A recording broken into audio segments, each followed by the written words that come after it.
Davi Narciso, eu sou estudante de Teologia. A gente está comentando o Evangelho de João, hoje comentaremos o capítulo 12 do Evangelho de João, mas antes de começar o comentário bíblico, eu gostaria de te convidar a se inscrever no canal. Por que se inscrever no canal? Porque se você se inscrever no canal, além de estar me ajudando para poder ter um público específico, para poder partilhar esses saberes, esses conhecimentos da Palavra de Deus, você vai receber dentro da tua casa todas as vezes que eu postar alguma coisa. É claro que existe um costume, né? Existe uma prática dentro desse canal de fazer um comentário por dia de um capítulo da Bíblia, então você pode ter certeza que todos os dias haverá um comentário bíblico para você, salvo extremas exceções, tá bom? Mas se houverem exceções, a gente vai mandar duplicado no outro dia, para que você tenha acesso e que a gente tenha um prazo de conclusão do texto. Mas é claro que existem momentos que eu chego em casa e aí quero fazer um comentário, quero pontuar alguma coisa interessante, geralmente em relação à vida religiosa, à vida teológica, à vida cristã, porém pode acontecer em algum momento de eu fazer algum comentário que não seja dentro desse objeto específico, mas que dialoga com esse objeto, claro, né? Então, se inscreva no canal, aperta lá, clica no sininho para que você receba um comunicado sempre que os vídeos forem postados aqui e faça uma ajuda para nós, uma ajuda extrema assim, sabe? Aquela ajuda do fundo do coração, do fundo da alma. Pega esse link do vídeo, entrega para as pessoas, convide pessoas, faça um comentário. Se for muito bom, faça comentários bons, chega e fala para a gente, graças a Deus que você tem recebido essa bênção de Deus e ora para que venha mais bênção, né? Na vida da gente. E mais, se for ruim, se for péssimo, se eu fizer algum comentário bíblico que está fora, que teologicamente não bate, vem e comenta aqui, porque aí a gente consegue melhorar cada vez mais. Então faça comentário bíblico, curta os vídeos se você curtir, se você não curte, faça o comentário explicando por que você não curte, e mais, partilhe esse objeto com outras pessoas para você poder abençoar outras pessoas. Entenda uma coisa, eu sou natural do interior de São Paulo. Era tão difícil a gente conseguir fazer um curso de formação. A minha cidade, das cidades que tinha algum ambiente de formação básica em teologia, era muito longe, 30 quilômetros de uma para outra e 12 quilômetros de uma para outra. Então, era tão difícil a gente poder fazer e ainda tinha que pagar, era um monte de coisa. Mas hoje você está tendo esse acesso a esse conteúdo totalmente gratuito. E geralmente lá a gente não tinha pessoas com uma boa formação teológica, e eu, graças a Deus, tenho uma ótima formação teológica. E aí eu mordi o lado da língua. Mas enfim, eu acho que é Deus falando para eu, vai logo pro comentário e para de falar. Mas eu acho que é isso, então vamos voltar para cá, tá? É tão difícil ter acesso a esse conteúdo e você está tendo acesso, então partilhe com outras pessoas para que elas também tenham acesso a esse conteúdo bíblico e também ajuda a gente, né? Ajuda o nosso canal, tá bom? Para a gente crescer na graça, no conhecimento e em gente, para a gente ter uma koinonia, uma comunidade bem grande. Mas vamos para o comentário. Hoje a gente vai comentar o capítulo 12 do Evangelho de João. E no capítulo 12 do Evangelho de João existe um fato, um acontecimento que ele é um acontecimento factual, não que os outros não sejam, tá bom? Mas esse acontecimento ele abre portas para uma série de outras coisas, que é o quê? O momento da unção de Jesus, tá? Então existe uma mulher que ela chega num determinado lugar com um frasco e aí ela quebra esse frasco e despeja o azeite no Cristo, tá? E isso apontava, segundo o próprio Cristo, apontava para sua morte, então era essa unção para sua morte. Esse é o fato que acontece. Um outro fato que acontece também, que nesse evangelho é interessante, mas em outros evangelhos ele tem uma carga teológica maior, é a entrada triunfal em Jerusalém. Eu creio que a gente vai ser rápido nos comentários aqui, porque não tem tanta... não que não tenha profundidade bíblica, mas são coisas que são muito recorrentes dentro do nosso meio religioso e cristão, tá bom? Então, vamos começar o comentário. A primeira coisa, logo de cara, tá? Existem alguns probleminhas aqui que a gente começa a coçar as ideias, tá? O que é que acontece aqui? Quando a gente vai para os outros dois evangelhos que tem o comentário bíblico dessa ação, existe um detalhe muito estranho, tá? que a gente não vai ter resposta. É só falando que é diferente dos evangelhos, tá bom? Existe uma resposta e eu já vou dar também. Mas o que acontece? Quando a gente vai para o evangelho de João, tá? A unção ela acontece antes da entrada triunfal em Jerusalém.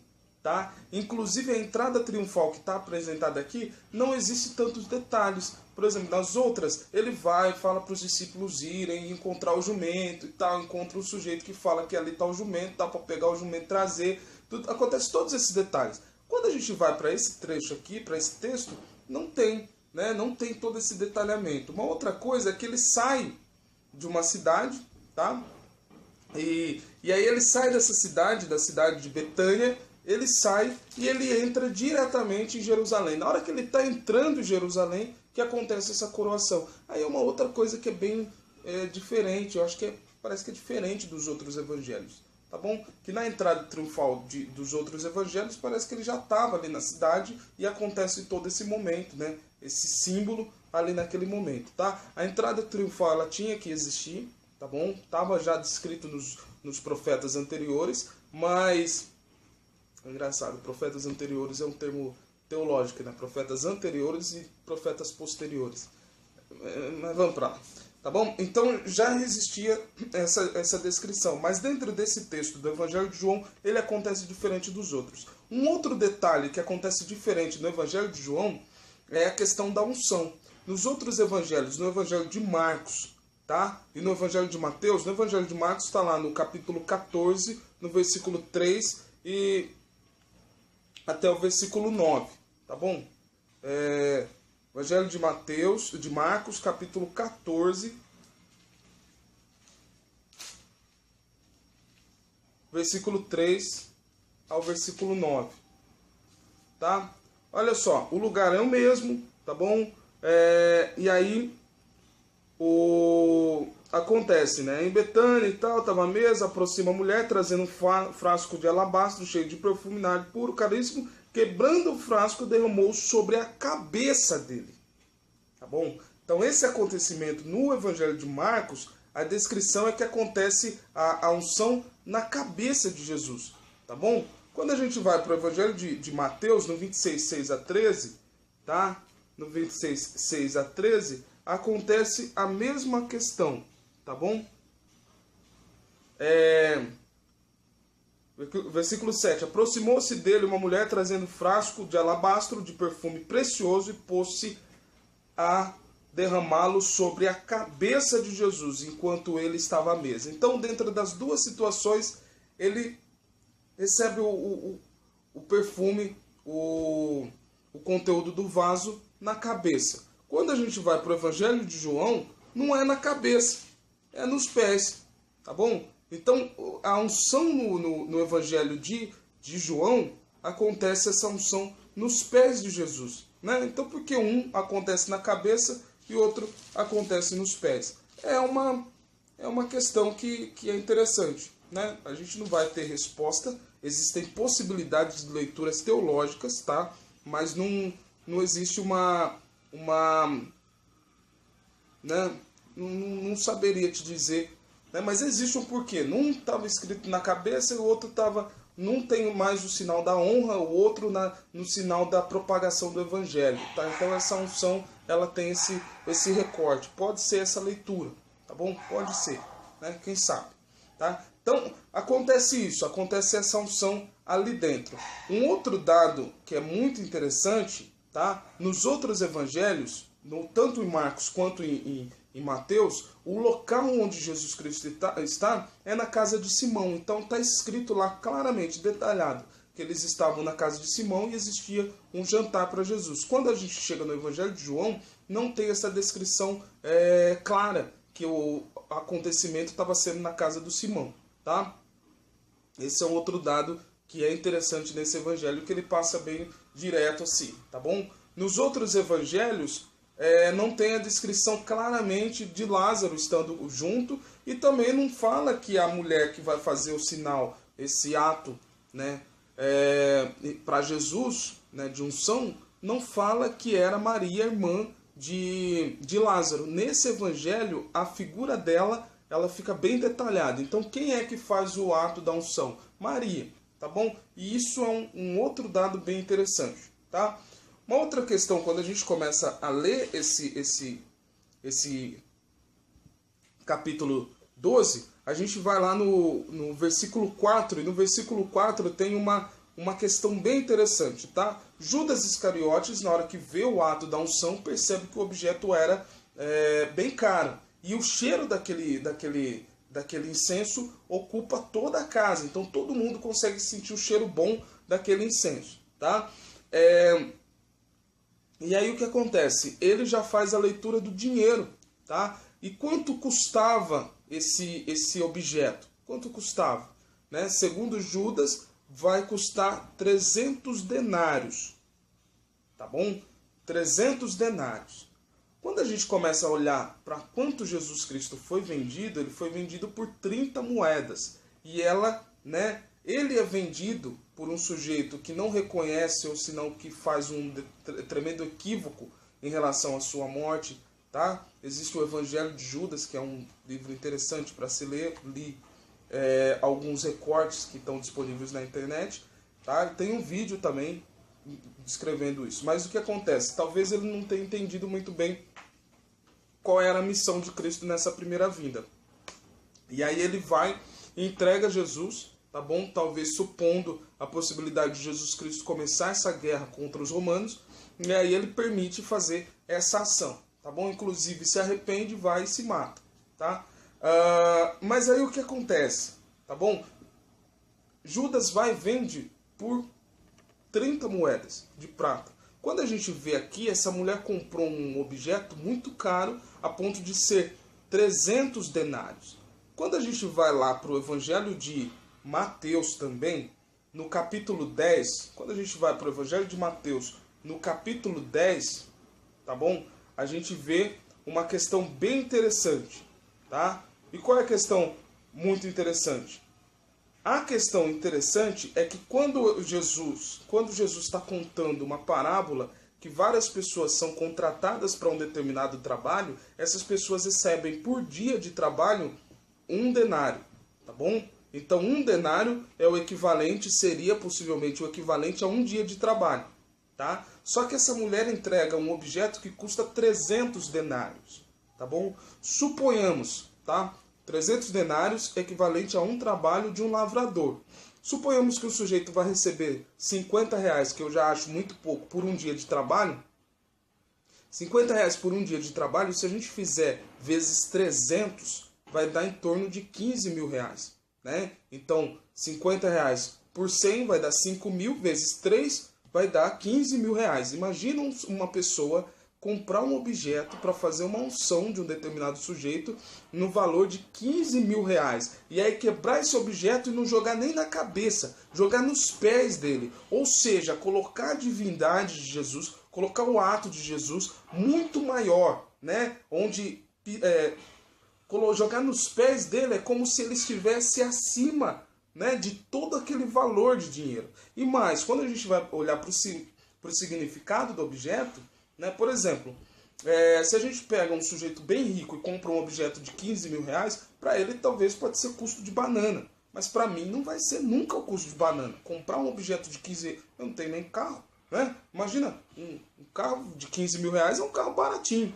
né? Não é um carro até tão, né, bom, mas já é um carro usado e tudo mais. Mas quando ela pega esse objeto, imagina uma pessoa que não tem tanto poder aquisitivo e pega todas aquelas moedas, todo aquele dinheiro que juntou, vai lá, quebra esse objeto nos pés. Ou seja, colocando Jesus Cristo como um sujeito acima de todo o poder, de todo o dinheiro. Inclusive, todas as coisas de maior valor para ela, ele estava acima daquilo, né? Ele estava acima de todo o trabalho dela, de todo o suor que ela teve. Esse é o simbólico, esse é o significado que vem trazendo. E quando a gente vê esse ato, é muito bonito. Aí vem o Judas, né?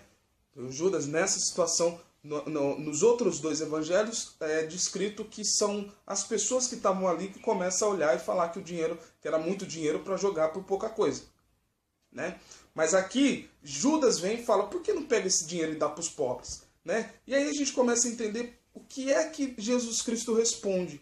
Muita gente começa a falar que Jesus Cristo fala que é uma profecia de Jesus que sempre vai ter pobre. Mentira. Mentira. Não é que sempre vai ter pobre. Enquanto existe o pecado na humanidade, vai ter pobre.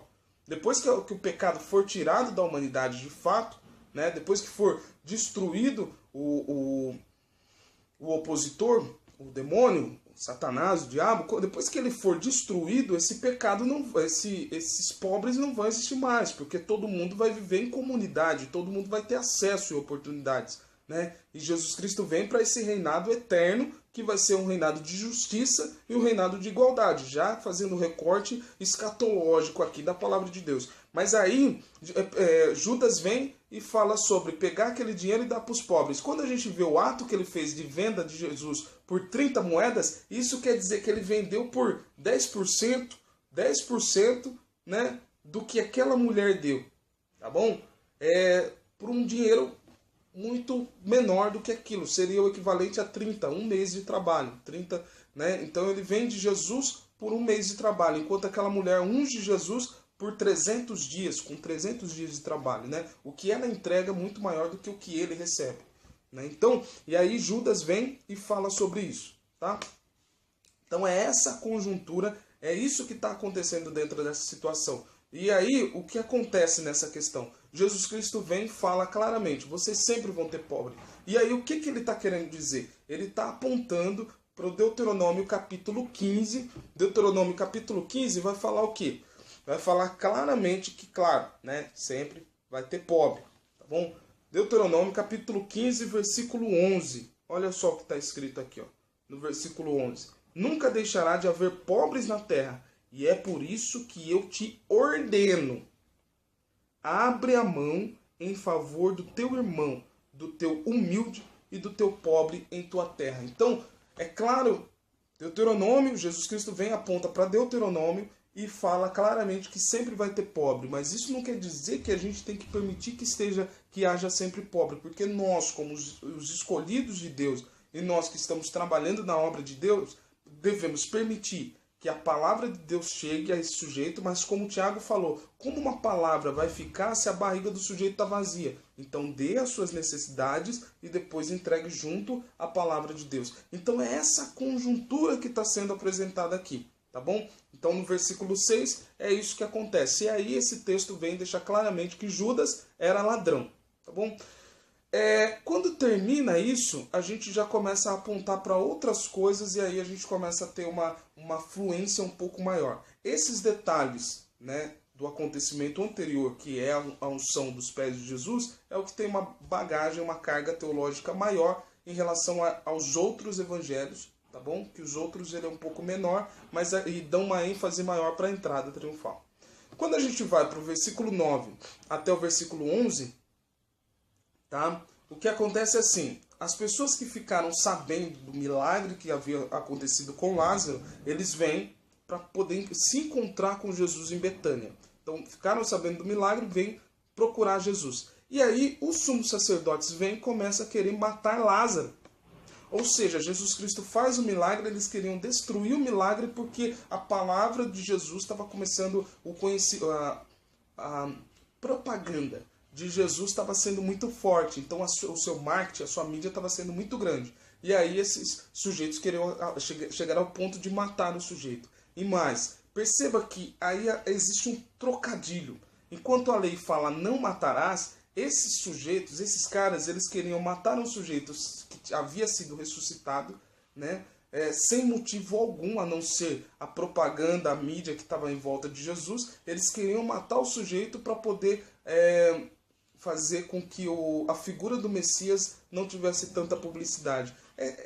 Assim, é valorizar tanto uma lei e fazer com que a morte do sujeito aconteça, né, independente do bem que aquilo poderia acontecer e para todas as pessoas, tá bom? Então, no versículo 9 ao versículo 11 é isso que é apontado. Quando a gente vai para o 12 até o versículo 19, vem e apresenta a situação da entrada triunfal em Jerusalém. Quando a gente vai para os outros evangelhos, principalmente o evangelho de Mateus, ela tem uma carga teológica maior do que aqui. Mas o que acontece? Existem alguns elementos aqui na entrada triunfal que a gente pode apontar. Por exemplo, Jesus Cristo vai nessa menção não fala como ele conseguiu o jumentinho, mas ele vai entrando em Jerusalém montado no jumento. Por que ele estava montado no jumento? Essa entrada de Jesus montada no jumento apontava para Salomão, que Salomão, na hora que ele entra e ele é coroado, ele entra em Jerusalém montado num jumentinho. É isso que está acontecendo. Nessa situação do versículo 13, Hosana, bendito aquele que vem em nome do Senhor, está apontando para o reinado de... eu não lembro qual, de Jeroboão. Reinado de Jeroboão, que Israel estava passando por um momento tão difícil, na hora que as pessoas percebem que Jeroboão tinha sido ungido rei, eles vêm e vão até Jeroboão e começam a falar hosanas, hosanas, ou seja, salva-nos, salva-nos, e ainda pega suas roupas e começa a colocar embaixo para que o cavalo dele pudesse passar por cima. É essa situação que Jesus Cristo que toda essa situação vai acontecendo para apontar para esse reinado messiânico do Cristo. Tá bom? Quando a gente chega no versículo 15, está apontando para uma outra situação que está lá no capítulo 9, versículo 9 de Zacarias. O que está acontecendo lá no 9 de Zacarias? Olha só. Exulta muito, filho de Sião, grita de alegria, filha de Jerusalém. Eis que o teu rei vem a ti, ele é justo, vitorioso, humilde, montado sobre um jumentinho. Tá? Sobre um jumento. Sobre um jumentinho, filho da jumenta. Tá? Aí vem, ele eliminará os carros de Efraim, os cavalos de Jerusalém, o arco da terra e tudo mais. Então, na hora que a gente vê essa situação aqui do versículo 15, ele está apontando claramente para o Zacarias capítulo 9, que fala novamente da entrada no jumento, que aponta para Salomão, filho de Davi. E aí quando fala Jesus, filho de Davi, o filho de Davi entraria no jumento apontando para o primeiro filho lá, que tinha assumido o reinado, que é o caso de Salomão, que passa e entra no jumentinho. Até o versículo 19 é isso que chama a atenção. Quando a gente chega no versículo 20, o que acontece no versículo 20? Do versículo 20 até o versículo 36, acontece essa vinda de várias outras pessoas para poder passar essa Páscoa, tá? Que é a última Páscoa que ele vai passar junto com os discípulos. E aí nessa Páscoa, já vem algumas pessoas, alguns gregos, para poder se encontrar com Jesus. E aí quando esses gregos vêm se encontrar com Jesus, Jesus Cristo fala claramente que estava chegando a hora dele. Por que estava chegando a hora dele?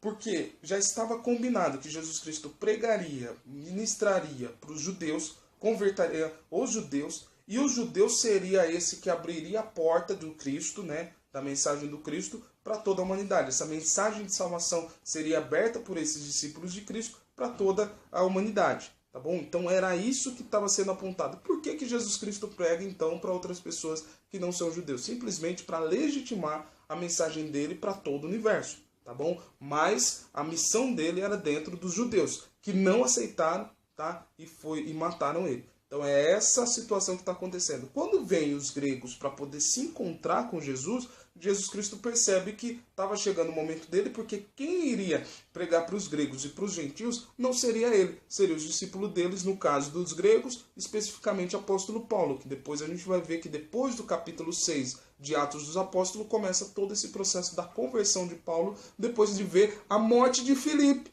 que está apontando para cá. Ó. No versículo 22, está falando o quê?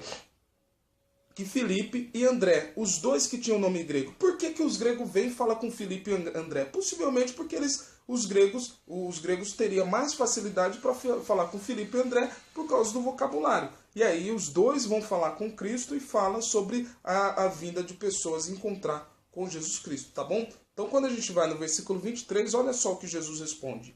É chegada a hora em que será glorificado o Filho do Homem.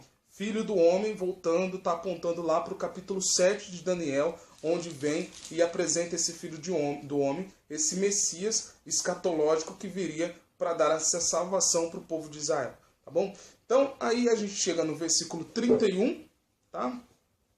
Que fala sobre a morte de Jesus sendo o julgamento do mundo. O que é que está acontecendo? Ó, o julgamento do mundo e mais essa possibilidade de tirar o príncipe deste mundo, que seria lançado para fora. O que está apontando para isso? Quando a gente vai para a festa da expiação, tá? Uma festa do Velho Testamento, A festa da expiação, ela faz o quê? Pega 2 cordeiros, tá bom? Um cordeiro vai para o sacrifício e o outro cordeiro é lançado no deserto. E ele vai e se perde. No deserto é claro que ele ia ser destruído. Então era essa festa que acontecia. Quando a gente vê na morte de Jesus Cristo, Jesus e Barrabás, ou Bar-Abás, filho de Abá, Abá significava pai, ou filho do pai. Tá? Então Barrabás é esse nome que está sendo apontado, filho do pai. Quando a gente vê o filho do pai colocado na cruz, junto com Jesus, o filho de Deus, existe essa dualidade. Barrabás é solto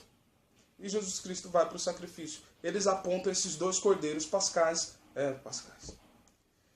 Eles apontam para esses 2 cordeiros da festa da expiação. Então é essa conjuntura que está acontecendo. Então a morte de Jesus aponta para a destruição de Satanás e para esse sacrifício do Cristo que já estava sendo apontado na festa da expiação. Tá bom? Vamos avançar aqui. Quando a gente chega então no final, a gente vai ver todo um discurso do Cristo, tá bom? Do 37 ao 50 sobre quem acredita em Cristo e quem não acredita, tá bom? Então quem crê em mim não é em mim que crê, mas naquele que me enviou, e quem me vê, vê aquele que me enviou. Tá bom? Então quando a gente vai lá para o Salmo 1, Salmo 2, Salmo 1 e Salmo 2, a gente vê essa estrutura. O que a gente tem que ter? A palavra de Deus na nossa boca. E quando nós falamos a palavra de Deus, nós somos deuses porque falamos e praticamos a obra de Deus. Então Deus é visto nas nossas vidas e nós nos Nós nos tornamos deuses porque nós falamos a palavra de Deus e temos o comportamento de Deus e temos dentro de nós a presença de Deus. Essa era a descrição no capítulo 1 e capítulo 2 de Salmos. E na hora que a gente vê aqui no comportamento de Cristo e na figura de Cristo, era esse sujeito que tinha uma vida segundo a vontade de Deus, segundo o comportamento de Deus e fazia as obras do Pai. E na hora que a gente vê Jesus Cristo falando, da boca dele está a palavra de Deus. No comportamento dele está a vontade de Deus. E aí, da mesma forma que Deus trabalhava todo dia para o bem da humanidade, Jesus Cristo trabalhava também todos os dias para o bem da humanidade. É essa estrutura, é isso que é apresentado no capítulo 12 do Evangelho de João. E aí a gente está chegando já no final, tá bom? E mencionamos o que é que essa mensagem traz e nos diz a nós. Primeiro, Jesus Cristo está acima de toda a sua riqueza. Jesus Cristo está acima de toda a nossa riqueza. Jesus Cristo, a mensagem do Evangelho, é esse caminho que nos leva para uma salvação eterna. E está acima de tudo o que a gente pode conquistar. E mais, Ele é a nossa principal conquista, que permite que conquistemos ainda muito mais coisas. Tá bom? Segundo, não impeça que a obra de Deus chegue nas outras pessoas. E terceiro, permita que a palavra de Deus chegue na vida e no coração de todas as pessoas, tanto judeus, quanto gregos, quanto até os confins da terra. E nesse momento, nós sabemos que a tecnologia de informação é muito grande. Então, como a tecnologia de informação é muito grande, permite que as nossas palavras e as nossas mensagens cheguem até os finais dos tempos e até o fim do mundo, as nossas mensagens, eu te convido a se inscrever nesse canal e compartilhar as nossas informações para que as nossas mensagens cheguem a todas as pessoas. E permita que o Evangelho e também o capítulo 12 do Evangelho de João, que traz a transformação para a nossa vida e o conhecimento da palavra para todos nós, permita que essa mensagem chegue até os confins da terra. Curta nosso canal, se inscreva no nosso canal, compartilhe e comente. Permita que a palavra de Deus entre muito mais corações.